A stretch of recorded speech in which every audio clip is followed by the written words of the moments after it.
They said the bomber stream was overwhelming. From my window, it just looked like a lot of ways to die. I was a waist gunner on a B-17 in the 8th Air Force, England, 1944. Our ship was Lucky 14. The morning of the Munich mission started the usual way too early. Too cold, everyone pretending this was just another workday. In the briefing hut, cigarette smoke hung low over a covered map. The colonel pulled the sheet back, and there it was. A red line from England deep into southern Germany. Munich. Rail yards and marshalling yards are the primary target, he said. Flak heavy, fighters likely. You know the drill. Stay in formation. The way home is through. We got altitudes, routes, IP, bomb run heading. I heard it, but part of my brain was already in the waist. Hands on the 50s, waiting for metal to hit metal. We walked out, did our quiet rituals. One cigarette passed around, hands brushing the nose art. And our pilot gave Lucky 14 her usual pat. Bring us back, girl, he said. All or nothing.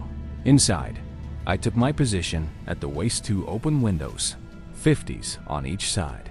Nothing between me and the sky but cold air and hope.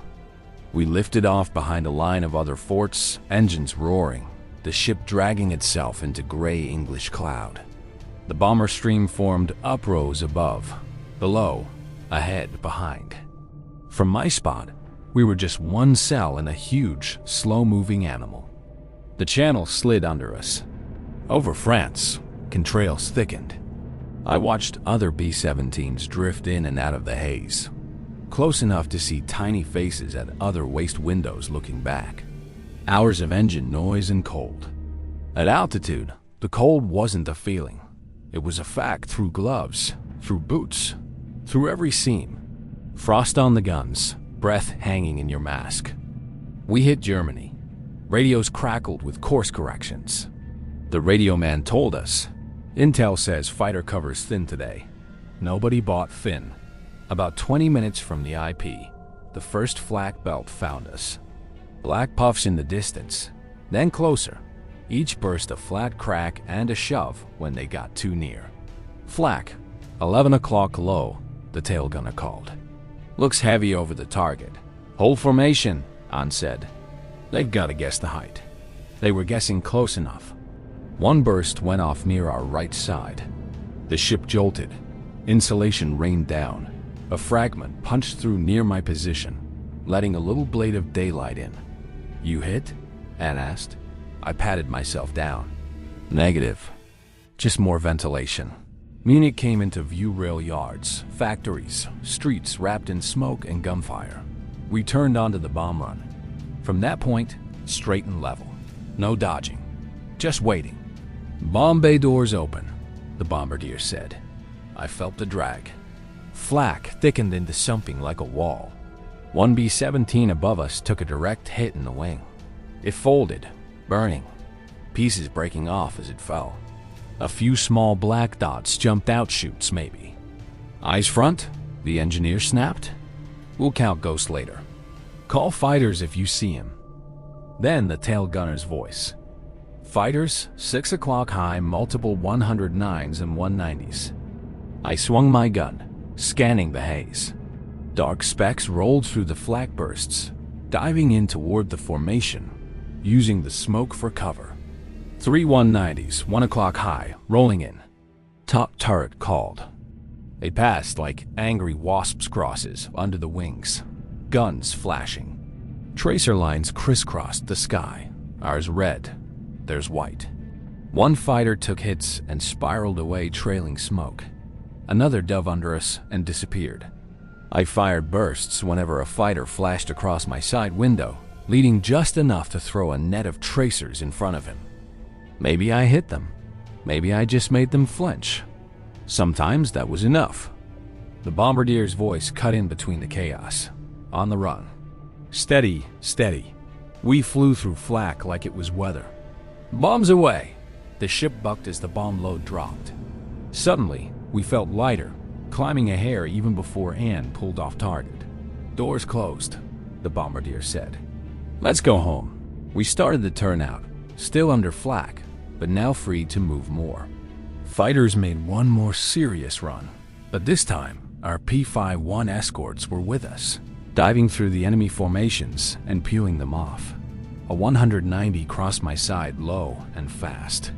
I caught him in my sight long enough to walk a burst into his nose. Smoke burst from his engine and he rolled away, vanishing behind another fort. "Think I tagged one," I said. "Put it on the list," the navigator muttered. "They'll sort truth from bravado later." The flak thinned as the city slid behind us. Holes in the bomber stream were obvious, now empty spaces where aircraft had been. No one talked about it yet. Damage check came over the interphone.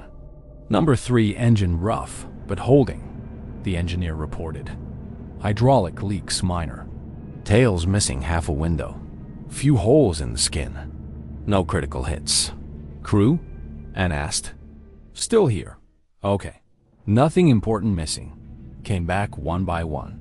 We all knew that meant other crews had paid our ticket. Crossing back over Germany and France, the tension slowly bled off. A few more flak bursts, a couple of half-hearted fighter passes. Then the channel appeared under us. That gray water always looked like home, even when it wasn't. We dropped through English cloud and lined up for landing. Wheels hit hard, bounced, then bit.